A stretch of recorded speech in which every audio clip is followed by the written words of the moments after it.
우드칩 농법의 완성, 절망의 담장을 넘는 지혜와 생태적 요새. 안녕하십니까?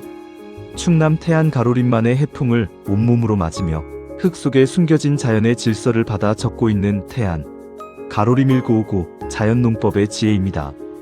지난 시간 우리는 지름 7cm 미만의 잔가지 RCW가 어떻게 죽어가는 땅에 심폐소생술을 하는지 그 경이로운 이론을 공부했습니다. 아마 많은 분이 가슴 벅찬 희망을 품고 주변 야산과 들로 잔가지를 구하러 달려가셨을 수도 있습니다. 하지만 그 설렘이 절망으로 바뀌는 데는 그리 오랜 시간이 걸리지 않습니다. 정성껏 우드칩을 덮어준 지 불과 몇 주 만에 금방이라도 터질 듯 푸르러야 할 작물들이 생기를 잃고 노랗게 질려가는 광경을 목격하게 되기 때문입니다. 마치 땅이 작물의 피를 빨아먹는 듯한 이 기이한 현상 앞에 농부들은 무너집니다. 사기당했다. 나무는 독이다라며 우드칩을 걷어내고 다시 화학비료를 손에 쥡니다. 우리는 이것을 절망의 담장이라 부릅니다. 자연으로 돌아가려던 선한 의지가 무참히 꺾이는 지점이죠. 30년 넘게 영문학을 강의하며 수많은 고전을 읽어왔지만 위대한 주인공이 영웅이 되기 직전 반드시 겪는 암흑의 밤이 있습니다. 지금 여러분의 밭이 겪는 이 노란 비명은 사실 땅이 영웅으로 거듭나기 위한 마지막 산통입니다. 오늘 저는 이 절망의 담장 너머에 숨겨진 자연의 거대한 반전 드라마를 공개하려 합니다. 인류 농업사가 숨겨온 탄질비의 비밀과 선조들의 지혜를 담아 우드칩 농법의 최종 영상을 지금 시작합니다. 1. 질소기아라는 위기 미생물과 작물의 처절한 쟁탈전. 왜 나무를 덮었는데 작물은 굶주리는가? 이 미스터리를 풀기 위해 우리는 탄질비라는 냉혹한 수학의 세계로 들어가야 합니다. 쉽게 비유해 보겠습니다. 우리 땅 속에는 수조 마리의 미생물이라는 일꾼들이 살고 있습니다. 우드칩은 이들에게 탄소가 가득한 아주 딱딱한 통밀빵과 같습니다. 그런데 문제가 있습니다. 미생물이 이 딱딱한 빵을 씹어 삼키려면 반드시 질소라는 소화제가 필요합니다. 나무, 특히 커다란 나무 몸통으로 생산한 우드칩은 탄소는 넘쳐나지만 질소는 거의 없습니다. 조금 더 학술적으로 들어가 볼까요? 소나무 우드칩의 탄질비는 약 500대 1에 달합니다. 탄소 500개의 질소는 단 한 개뿐이라는 뜻이죠. 반면 미생물이 가장 행복하게 일할 수 있는 비율은 25대 1입니다.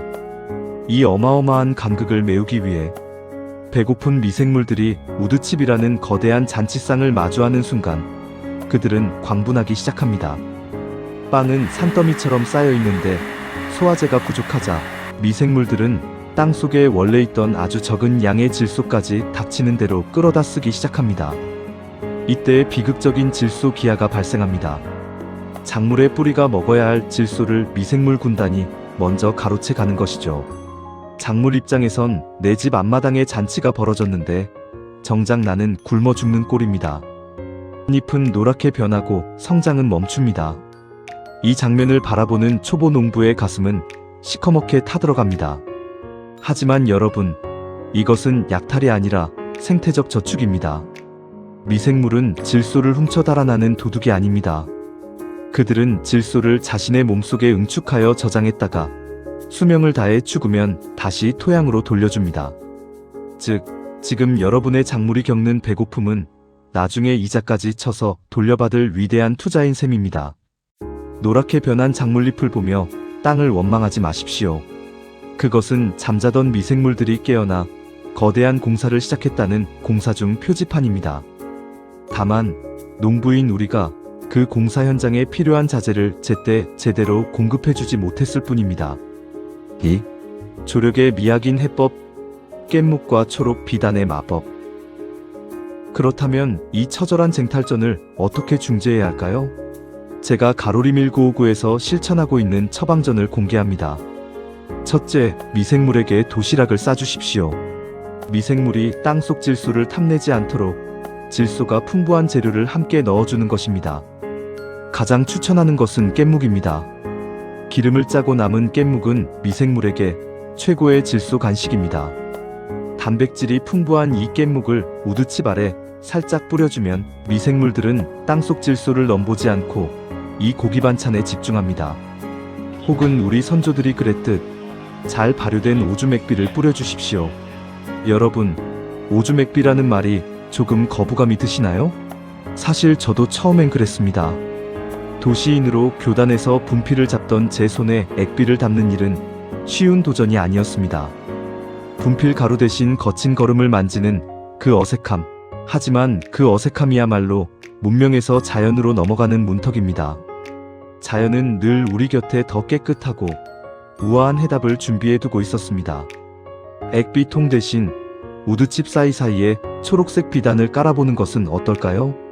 바로 클로버와 헤어리 배치 같은 콩과 식물을 함께 심는 것입니다. 이들은 지표면을 덮어 잡초를 막아주는 기특한 녀석들이지만 진짜 정체는 하늘에서 질소를 낚아채는 사냥꾼들입니다. 뿌리에 달린 뿌리 혹박테리아라는 작은 구슬들이 공중의 질소를 잡아 땅속으로 직접 주입해주는 천연 주사기 역할을 하죠. 굳이 액비를 뿌리지 않아도 이 식물들이 알아서 미생물의 도시락인 질소를 하늘에서 배달해 옵니다. 또 하나의 방법은 잡초의 귀환입니다. 우드칩 농법에서 잡초는 최고의 질소 공급원입니다. 낫으로 풀을 베어 그 자리에 툭 던져 두십시오. 초록색 풀잎 안에는 줄기보다 수십 배 많은 질소가 있습니다.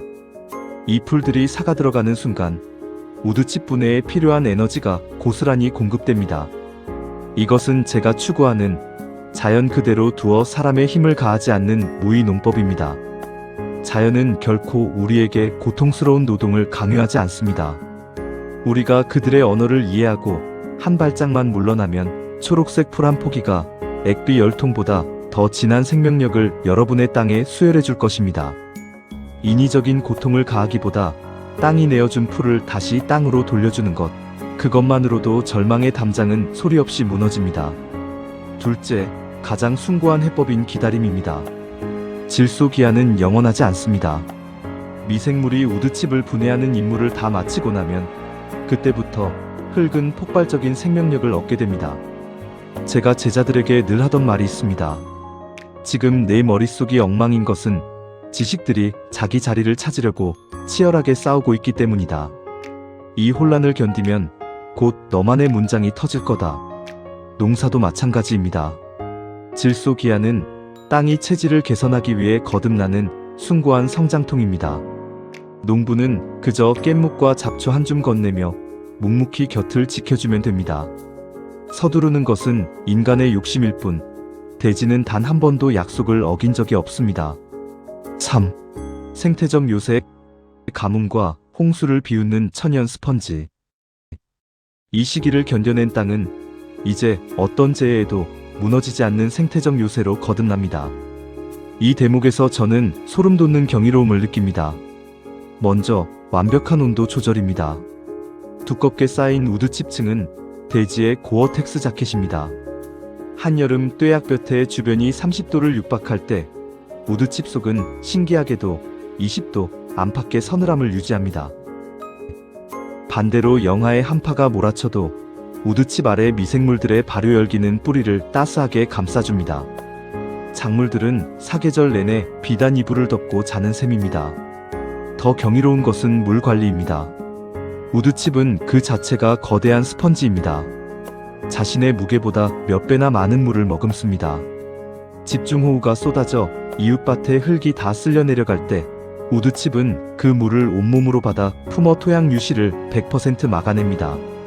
반대로 가뭄이 이어지면 햇빛을 완전히 차단하여 수분 증발을 막습니다. 제가 태안의 뜨거운 여름볕 아래에서도 여유롭게 시집을 읽으며 농사 지을 수 있는 비결이 바로 여기에 있습니다. 우드칩을 살짝 걷어보십시오. 그 안에는 여전히 아침 이슬을 머금은 듯 촉촉한 흙이 있습니다. 이것은 농부의 노동이 아니라 자연이 스스로 지은 난공불락의 성벽입니다. 이때쯤 벌레와 민달팽이가 보이기 시작합니다. 징그럽다고 비명을 지르지 마십시오. 그들은 포식자를 불러 모으는 골치 아픈 첫 손님일 뿐입니다. 시간이 흐르면 이 모든 생명이 서로를 견제하며 완벽한 균형을 이룰 것입니다. 벌레를 보고 웃어야 진짜 농부입니다. 그들은 땅이 살아났다는 가장 확실한 증거이니까요. 4. 철학의 완성. 가로리 1959. 지속 가능한 사랑의 유산. 사랑하는 시청자 여러분, 사회에 걸친 우드칩 농법의 대장정이 이제 마침표를 찍습니다. 예순하고도 절반을 넘긴 은퇴교사가 왜 태안의 척박한 황토 위에서 곰팡이를 친구라 부르는지 이제는 이해하시겠습니까? 이것은 육체 노동으로부터의 해방이자 거대 화학 자본으로부터의 독립이며 무엇보다 이제는 흙으로 돌아가신 저의 어머니와 나누는 땅 위에서의 조용한 대화입니다. 어머니께서 저를 키워내신 그 무조건적인 사랑을 이제 저는 우드칩 아래의 흙을 통해 배우고 있습니다. 공존과 생명의 가치를 이제는 말이 아닌 흙으로 증명해 보이고 싶었기 때문입니다. 저는 이 땅 위에서 제 소임이 다하는 날, 나의 사랑하는 새아들, 세훈이와 세진이, 그리고 막내 세연이에게 이 터전을 물려줄 생각입니다. 단순한 돈이나 건물이 아닙니다. 어떤 시련에도 마르지 않고 어떤 풍파에도 무너지지 않는 살아있는 땅 그 자체를 물려주는 것, 그것이 아버지인 제가 아이들에게 남길 수 있는 가장 고귀한 유산이라고 믿기 때문입니다. 세훈아, 세진아, 그리고 막내 세연아, 혹여라도 세상이 숨이 턱 끝까지 차오를 만큼 너희를 힘들게 하거든 언제든 이 가로림의 푹신한 우드칩 위로 달려오너라. 이곳의 흙은 너희가 도시 어느 골목의 한켠에서 흘린 눈물을 금세 흡수해 새 생명의 자양분으로 바꿔줄 거란다. 이곳에 머물고 있는 아버지와 흙은 언제든지 내 아들들을 반갑게 맞아주마. 농사도 인생도 똑같습니다. 농사를 짓지 않는 분들이라도 오늘 이 이야기를 기억해 주십시오. 우리 인생의 질소기아 같은 시련의 시기도 결국 더 큰 도약을 위해 내면의 에너지를 재배열하는 과정일 뿐이라는 사실을 말입니다. 지금 당신의 삶이 노랗게 떠 있다면 그것은 당신 안의 미생물들이 거대한 기적을 준비하며 공사 중이라는 신호입니다. 그러니 부디 스스로를 거칠게 갈아엎지 마십시오. 당신이라는 대지를 믿고 조금만 더 기다려 주십시오. 시인 로버트 프로스트는 그의 시 담 고치기에서 이렇게 노래했습니다. 좋은 담이 좋은 이웃을 만든다. 우드칩은 식물을 가두는 창살이 아니라 초가집에 열려있는 쌀인문과 같은 생태적인 울타리입니다. 해충을 막는 방어벽인 동시에 땅을 살리는 미생물과 익충들이 마음 놓고 숨 쉴 수 있는 생명의 요새입니다.